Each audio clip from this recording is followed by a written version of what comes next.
자, 우리 오늘은 전선 관련주에 대한 공부를 좀 해보려고 합니다. 전선주는 사실은, 다른 투자가분들은 어떻게 생각할지 모르는데, 제가 보는 전선주는 상당히 긍정적이에요. 신재생 에너지가 이제 폭발적으로 시장이 커질 거거든요. 해상풍력 쪽도 마찬가지인 거고, 그래서 제주도 같은 데 가면, 지금도 이제 해상풍력 단지가 좀 몇 개가 있는데, 아니 뭐 투자도나 이런 데 노르웨이 쪽에서 해상풍력의 강자가 또 노르웨이예요. 전 그렇게 알고 있어요. 뭐 제 생각이 틀릴 수는 있는데 참고만 하시고 노르웨이가 이제 어차피 그 바이킹의 후예들이잖아요. 바닷가를 끼고 사는 이제 굉장히 해상풍력의 강자들인데 이분들이 우리나라 쪽에서도 굉장히 많이 투자를 하겠다는 거죠. 이게 해상풍력이야. 해상풍력을 얘기하려고 하는 게 아니라 해상풍력이나 이런 신재생에서 발생된 그 전기를 보관도 해야 되고 자꾸 보내줘야 되거든요. 이 설비가 지금 우리나라가 부족하다는 거예요. 두 번째가 전기차 시장이 자꾸 커지면 커질수록 어떻게 되겠어요? 전기의 사용량은 늘어날 수 없겠죠. 금방 얘기한 전기차 충전 그 관련 주식도 잘 봐야 되지만 전기차 충전 시장이 커지면 커질수록 전기에 대한 수급은 더 딸리겠죠. 그러니까 올해는 잘 넘어갔지만 해마다 전력 수요에 대한 그 신기록에 경신이 되고 있지 않나 이런 생각을 가져봅니다. 즉 재생에너지, 신재생 관련한 풍력이랑 이런 관련해서 전선은 굉장히 중요한 역할을 한다는 거예요. 또 하나가 용인의 그 반도체 그 단지가 생기게 되면 생길지 안 생길지 몰라요. 이 반도체 공장들이 또 전기를 엄청나게 써요. 많이 잡아먹어요. 그래서 전기 관련주들은 미래 가치가 없는 게 아니에요. 우리가 앞으로도 굉장히 신경 쓰고 잘 봐야 되는 친구들이에요. 자, 재생에너지 시대 호황누리는 LS 대한전선. 좋아요. 그죠? 좋습니다. 자, 거기 나오죠. 이제 북미 유럽 지역 사업다가 LS전선, 뭐 신세정 에너지 육성 사업. 신재생 에너지 사업하고 전선은 뛸래야 뛸 수 없는 가장 중요한 연결 라인이라는 거죠. 자, 그런데 제가 금방 알려드렸죠. 뉴스는 그냥 참고사항이에요. 알았어. 그러니까 지금 전선이 호황이라는 거 아니야. 그죠? 이렇게 생각하시는 거야. 그럼 전선 관련주를 봐야지. 특히나 LS하고 대한전선을 얘기했기 때문에 LS하고 대한전선만 볼 거예요.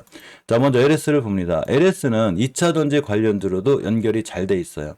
2차전지 사업을 하겠다고 지금 LNF하고 많은 협력을 하고 있죠. 근데 LS 기업들의 주가가 낮지는 않아요. 절대로. 월봉에서 꽤 높다는 얘기인 거죠. 쉽게 얘기하면 이런 거예요. 아, 차라리 여기서 샀으면 얼마나 좋았을까. 누구나 그렇게 생각하겠죠. 이거 지나간다면 누가 얘기 못해. 근데 저는 지나가기 전에 항상 다 얘기해드려요. 바닥에서. 그만큼 주식은 바닥에 사야 되죠. 근데 지금 사기엔 상당히 부담이 되죠. 이거 잘못 쫓아갔다가는 계좌 큰일 나겠죠. 높으니까. 그래서 이런 친구를 살 때는 반드시 기준이라는 게 있어야 돼요. 내가 손절할 건지 두고 갈 건지. 월봉에서의 자리가 높기 때문에 주봉 기준으로 보면 절대 5선 깨면 안 돼요. 주식은 추세를 좋고 잘 유지할 때는 5주선을 웬만하면 이탈 안 해요. 에코프로가 굉장히 좋은 추세를 유지하고 있죠. 왜 그럴까요? 5주선을 깼을 때만 조정이 들어오고 한 번도 깨지 않으면 쫙 따라 올라가죠. 이렇게. 저번 주에도 금요일날 5선 위에 올려놨어요. 역시나 이번 주도 5선만 깨면 되는데 마찬가지로 LS도 절대 5선을 깨지 않아야 되고 내가 만약에 LS를 사겠다. 그러면 일봉에서 타이밍이라는 걸 잡아야죠. 어디예요? 옆으로 가고 있는 박스권 여기에요. 즉 21선 근처가 오게 되면 매수고 깨면 일단 뒤도 돌아보지 말고 손절이에요.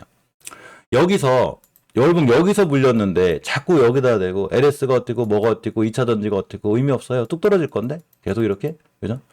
주식이 우양하고 있을 때 아무리 얘기해도 소용이 없어요. SK하이닉스가 우양하고 있을 때 네이버를 볼까요? 네이버를 보겠습니다. 네이버 좀 볼게요. 네이버나 그동안 삼성전자를 많이 봤는데 네이버를 보면 지금은 좋다고 그랬죠. 그런데 예전에 우양할 때 이렇게 우양을 시작했을 때 여기서 아무리 근우가 좋다고 그래도 이 주식을 건들면 안 되는 거예요. 한번 우양의 길을 타게 되면 주식이 쭉 떨어져요. 그러면 내가 이런 데서 주식을 살 때는 잘 모아가고 이어가면 되는데 여기서 살 때는 반드시 손절 개념이 있어야 되죠. 주식은 자꾸 떨어지는데 네이버가 어떻고 뭐가 어떻고 네이버가 어떻고 뭐가 어떻고 뭔 의미가 있어. 주가는 45만원짜리가 22만원이 돼버렸는데 그죠? 자, 다시 LS로 와서 저는 LS가 뛸지 올랄지 몰라요. 그걸 어떻게 알아? 미래 소유자는 모르는 거예요. 그런데 최소한 이런 데 물리면 안 되겠죠. 주식을. 고점에 물리면 안 되는 거예요. 그러니까 LS가 나쁘고 좋고를 떠나서 지금의 가치나 흐름은 좋기 때문에 굳이 사고 싶다면 정확하게 손절날만 잡으시면 돼요. 이 근처죠. 그죠? 10만원대 초반 매수.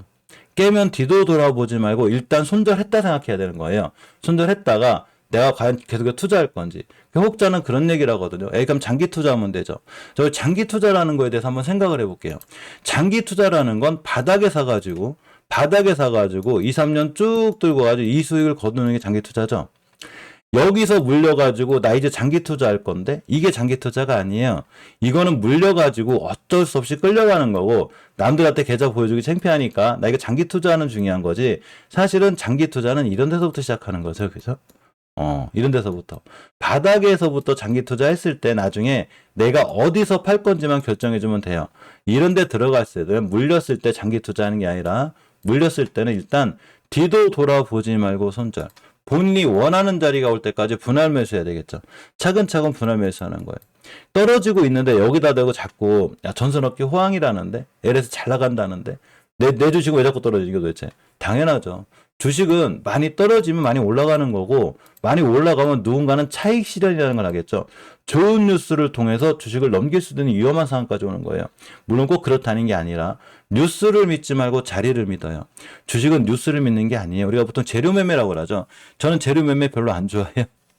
우리가 재료를 보는 건 내가 가진 주식을 위해서 보는 거예요. 어떤 상황인지. 우리는 수급 매매를 해야죠. 수급 매매라는 게 이게 투자자 창구 이거 보지 말라고 그랬죠. 이거 수급 매매 아니에요. 뭐 오늘은 외국인이 사고 내일은 기관이 사고 이게 수급이 아니라 거래량이 늘어나기 시작하면서 추세가 우상향 기준으로 뻗어나갈 때 요게 수급이 좋아졌다고 하는 거예요. 쭉 따라 올라가죠.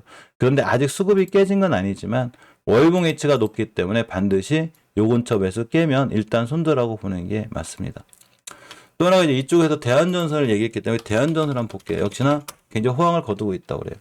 대한전선 월봉 H가 어디예요? LS하고는 완전히 딴판이죠. 바닥이에요. 대바닥. 굉장히 싸다는 얘기도 줄까? 잘 보이지도 않아요.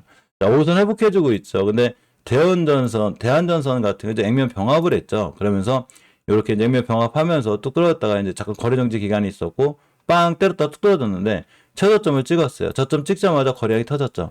그죠? 우리가 주식을 할 때는 월봉 고점에서 대량 거래 터진 애를 조심해야 되는 거고 월봉 바닥권에서 대량 거래 터진 애를 잘 보셔야 돼요. 주식이 바닥을 치고 있는데 거래량이 터졌다는 얘기는 이 친구가 우리가 생각도 못한 뭔가가 있을 수 있는 거예요. 그죠? 뭐 영업이익이 좋다든가. 왜냐면 우리 개인들은 정보가 제일 느려요. 내가 알 정도의 정보면 내가 알 정도의 주식 정보잖아요. 그러니까 이 세상 모든 사람들이 다 안다고 생각하시면 돼요. 그래서 회사 내부자가 정보가 아닌 이상 내부자는 불법이잖아. 그러니까 내가 알 정도의 정보면 그냥 이 세상 사람들은 다 아는구나. 뭐 특별한 그 정보도 아니고 요술지팡이 이런 건 없어. 시장에서 나 스스로 공부해야지. 근데 바닥권인데다가 거래량이 터졌기 때문에 나는 대한전선을 그냥 20일선까지 모아갔다 깨면 손절해야 되겠다. 대신에 깨지만 않으면 이날 순간 이 친구가 13% 떴거든요. 다시 한번 뛸 수 있는 확률이라는 게 있겠구나. 이렇게 생각하고 보시는 게 맞아요. 이건 대원전선도 마찬가지죠. 대원전선 이치를 보면 굉장히 낮아가지고 한번 그 초전도체로 연결되어 뛴 적이 있는데 초전도체랑 상관없어요. 어차피 전선업계는 흐름이 좋아요. 대원전선 월봉 H가 여기 있어요. 자, 다시 우리가 LS로 와서 LS를 여기서 샀으면 얼마나 좋았을까? 여기가 있는데, 그죠? 대원전선의 위치는 어디 있어요? 바닥에 있죠. 그죠? 그렇다고 해서 대원전선이 이런 데 갈지 안 갈지 전 몰라요. 떨어질 수 있어 얼마든지. 그러면 손절 라인 잡고 해야지. 최소한 월봉에서 이전 저점들만 깨지 않으면 돼요. 그러고 거래량이 터져서 들어와 있죠, 지금. 역시나 저점 찍자마자 대량 거래 빵 터졌죠. 그래 관심 있게 봐야지. 만약에 내가 이슬 투자하겠다 그러면 20던 것까지 모아갔다가 깨면 손절 이렇게 하겠다. 주식은 전략과 계획 영역이죠. 맞춘 영역이 아니에요. 그러니까 뉴스는 어차피 전선업계가 호황이라니 LS라든가 LS전선 아시아도 난리가 났죠. 그죠? LS 일루트를 사긴 사고 싶은데 월봉에서 높고 낮음에 따라서 내가 이 주식을 앞으로 꾸준히 뭐 할 건지 뒤도 돌아보지 말고 손절할 건지는 스스로 결정하셔야 돼요. 몰빵하지 말고 분할 매수하고 철저히 리스크 관리하면서 하는 거. 이게 제일 중요한 내용인 것 같습니다. 물 한 잔 먹고 HLB 좀 볼게요.